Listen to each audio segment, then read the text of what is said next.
You know that in eating food, if the food is impure, you get sick. ನಿಮಗೆ ಊಟ ಮಾಡೋದ್ರ ಬಗ್ಗೆ ಗೊತ್ತಿದೆ.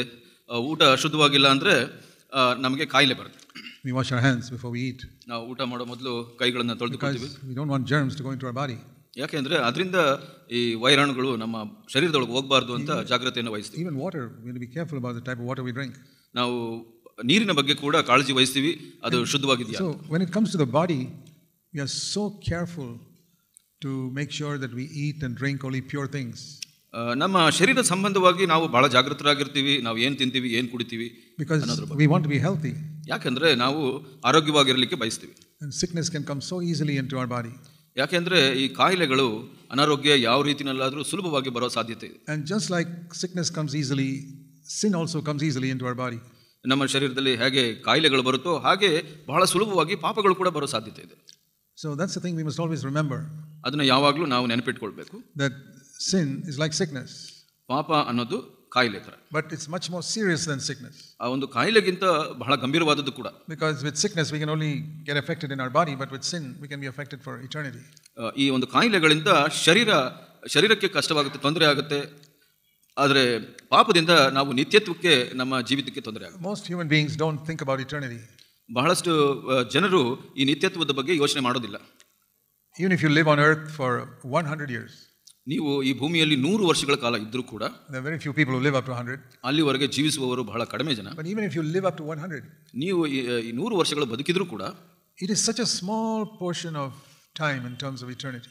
ಈ ನಿತ್ಯತ್ವಕ್ಕೆ ಹೋಲಿಕೆ ಮಾಡಿ ನೋಡಿದ್ರೆ ಇದು 100 ವರ್ಷ ಅನ್ನೋದು ಬಹಳ ಸಣ್ಣ ಸಮಯ ಆಗುತ್ತೆ. It's not even like 1 year. ಒಂದು ವರ್ಷಗಳ ತರ ಕೂಡ ಇರೋದಿಲ್ಲ. In eternity, ನಿತ್ಯತ್ವದಲ್ಲಿ God lives in a different way, in a different system. ಆ ನಿತ್ಯತ್ವದಲ್ಲಿ ದೇವರು ಜೀವಿಸುವಂಥದ್ದು ಬಹಳ ವ್ಯತ್ಯಾಸವಾದ ರೀತಿಯಾಗಿರುತ್ತೆ. Let me show you a verse in 1 Peter. ಒಂದು ಪೇತ್ರದಲ್ಲಿ ಒಂದು ವಚನವನ್ನು ನಿಮಗೆ ತೋರಿಸಲಿಕ್ಕೆ ಇಷ್ಟಪಡ್ತೀನಿ. 2 Peter. 2 ಪೇತ್ರ chapter 3. 3ನೇ ಅಧ್ಯಾಯ. It tells us how God keeps time. ಇಲ್ಲಿ ದೇವರು ಸಮಯವನ್ನು ಹೇಗೆ ಇಟ್ಕೊಳ್ತಾರೆ ಅನ್ನೋದನ್ನು ತೋರಿಸುತ್ತೆ. For us 24 hours is one day. ನಮಗೆ 24 ಗಂಟೆಗಳು ಒಂದು ದಿವಸವಾಗಿದೆ. We were here yesterday. ನಾವು ನಿನ್ನೆ ಇಲ್ಲಿದ್ವಿ. 24 hours, it's another day. 24 ಗಂಟೆಗಳಲ್ಲಿ ಇನ್ನೊಂದು ದಿವಸ.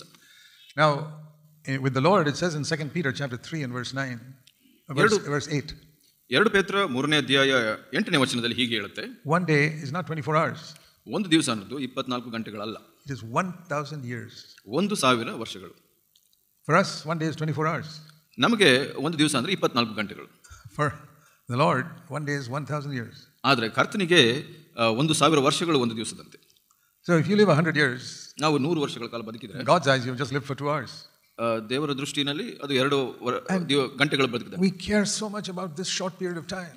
ಆದರೆ ನಾವು ಈ ಸ್ವಲ್ಪ ಸಮಯವನ್ನ ಬಹಳವಾಗಿ ಕಾಳಜಿ ವಹಿಸ್ತೀವಿ. We want to make money and we want to keep ourselves from sickness and we want to live in comfort, all these things. ನಾವು ಇದಕ್ಕಾಗಿ ಹಣವನ್ನು ಸಂಪಾದಿಸಬೇಕು, ಆರೋಗ್ಯವಾಗಿರಬೇಕು, ಅನುಕೂಲದಲ್ಲಿ ಇರಬೇಕು ಅನ್ನೋದನ್ನ ಅದರ ಬಗ್ಗೆ ಕಾಳಜಿ ವಹಿಸ್ತೀವಿ. After we die, ಸತ್ತ ನಂತರ how we are going to live for eternity is dependent on how we live now. ನಾವು ನಿತ್ಯತ್ವದಲ್ಲಿ ನಾವು ಹೇಗೆ ಜೀವಿಸ್ತೀವಿ ಅನ್ನೋದು ಈ ಒಂದು ಕಡಿಮೆ ಸಮಯ ಭೂಮಿಯಲ್ಲಿ ಹೇಗೆ ಜೀವಿಸ್ತೀವಿ ಅದರ ಮೇಲೆ ಅವಲಂಬಿತವಾಗಿದೆ. We can say that our life on earth is like a testing period that God has made for us. ಈ ತರ ಹೇಳಬಹುದು, ದೇವರು ನಮಗೆ ನಿಗದಿಪಡಿಸಿದ್ದಾರೆ ಒಂದು ಪರೀಕ್ಷೆಯ ಸಮಯದಂತೆ ಈ ಭೂಮಿ ಮೇಲಿನ ಜೀವಿತವನ್ನು. All of us are being tested. ನಾವು ಎಲ್ಲರೂ ಪರೀಕ್ಷೆಗೆ ಒಳಗಾಗಿದ್ದೇವೆ. Are you fit to live with God for eternity? ನಾವು ನಿತ್ಯತ್ವದಲ್ಲಿ ದೇವರ ಜೊತೆ ಜೀವಿಸಲಿಕ್ಕೆ ಶಕ್ತರ ಸಿದ್ಧವಾಗಿದ್ದೀವಾ ಅನ್ನೋದನ್ನ. That depends on the choice you make now. ಅದು ಯಾವುದರ ಮೇಲೆ ಅವಲಂಬಿತವಾಗಿದೆ ಅಂದ್ರೆ ನೀವು ಯಾವ ಆಯ್ಕೆಗಳನ್ನು ಮಾಡ್ತೀರಾ ಈ ಭೂಮಿ ಮೇಲೆ, ಅದರ ಮೇಲೆ ಅವಲಂಬಿತವಾಗಿದೆ. See, when Christ comes back, ಕ್ರಿಸ್ತನು ಹಿಂದೆ ಬಂದಾಗ we read that all the people in the world are going to be tested in Revelation chapter 20. ಇಲ್ಲಿ ಪ್ರಕಟಣೆ 20ರಲ್ಲಿ ನಾವು ಹೀಗೆ ನೋಡ್ತೀವಿ, ನಾವು ಎಲ್ಲರೂ ಪರೀಕ್ಷೆಗೆ ಒಳಗಾಗ್ತೀವಿ ಅಂತ. Revelation 20 in verse 11 and 12. 12ನೇ ವಚನ 20ನೇ ಅಧ್ಯಾಯ verse 11. 11ನೇ ವಚನದಲ್ಲಿ there was a great white throne and God was sitting on it. ಮೇಲೆ ಬೆಳ್ಳಗಿರುವ ಮಹಾಸಿಂಹಾಸನವನ್ನು ಅದರ ಮೇಲೆ ಕೂತಿದ್ದಾತನು ಕಂಡೆನು ಅಂತ ಹೇಳುತ್ತೆ. God was sitting there. ದೇವರು ಅದರ ಮೇಲೆ ಕುಳಿತುಕೊಂಡಿರ್ತಾರೆ. And in front of him he saw the dead, verse 12, the great, the small, all standing before him.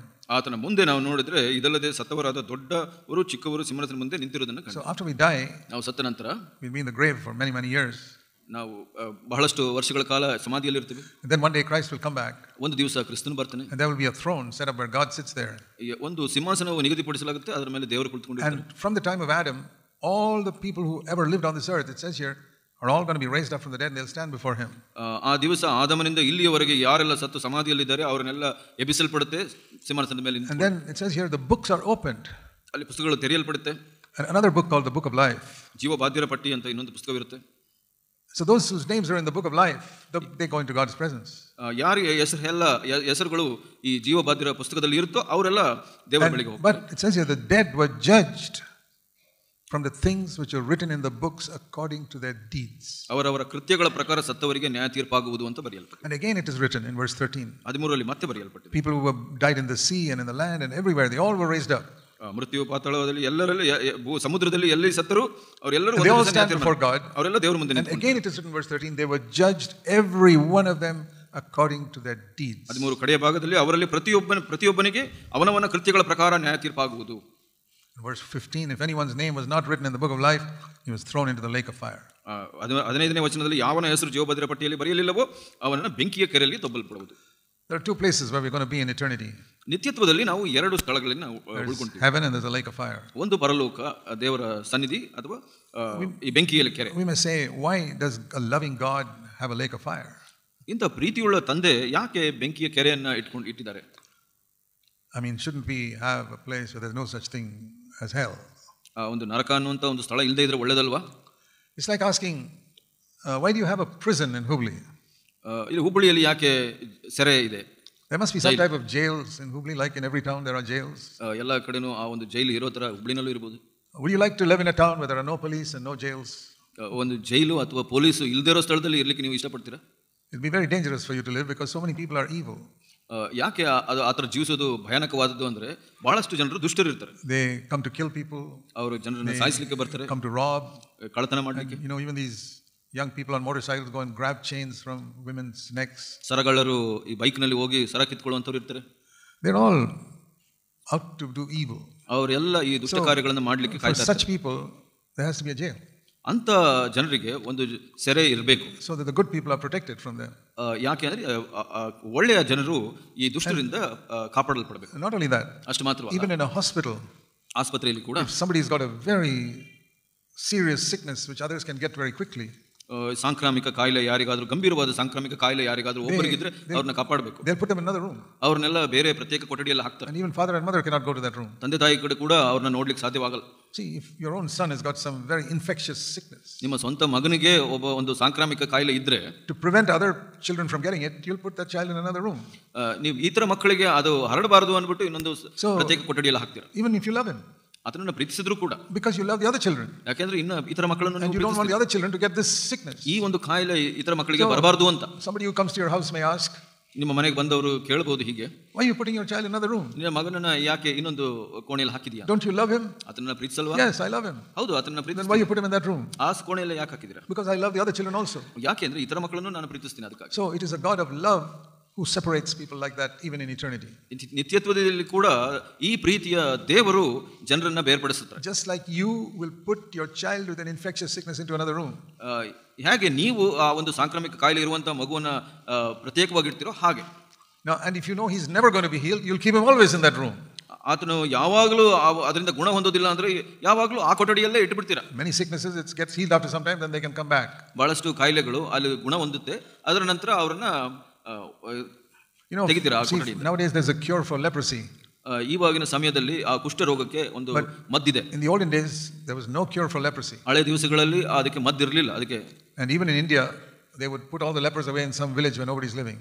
ಭಾರತದಲ್ಲಿ ಕೂಡ ಈ ಕುಷ್ಠ ರೋಗ ಬಂದಂತವರನ್ನ ಊರಿನ ಹೊರಗಡೆ ಪ್ರತ್ಯೇಕವಾದ ಸ್ಥಳದಲ್ಲಿ ಹಾಕ್ಬಿಡ್ತಾ ಇದ್ರು. Before I got married, my wife used to work among people with leprosy.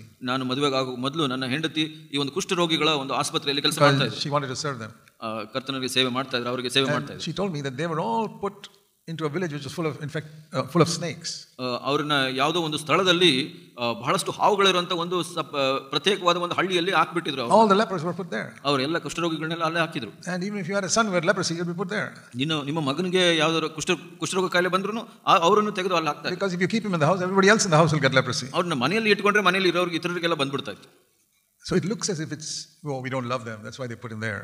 ಅದು ಹೇಗೆ ಕಾಣಿಸುತ್ತೆ ಅಂದ್ರೆ ಆತನ ಪ್ರೀತಿಸಲ್ಲ ಅದಕ್ಕಾಗಿ ಅಲ್ಲಿ ಹಾಕಿದೀವಿ ಅಂತ ಅನ್ಸುತ್ತೆ. But it's not like that.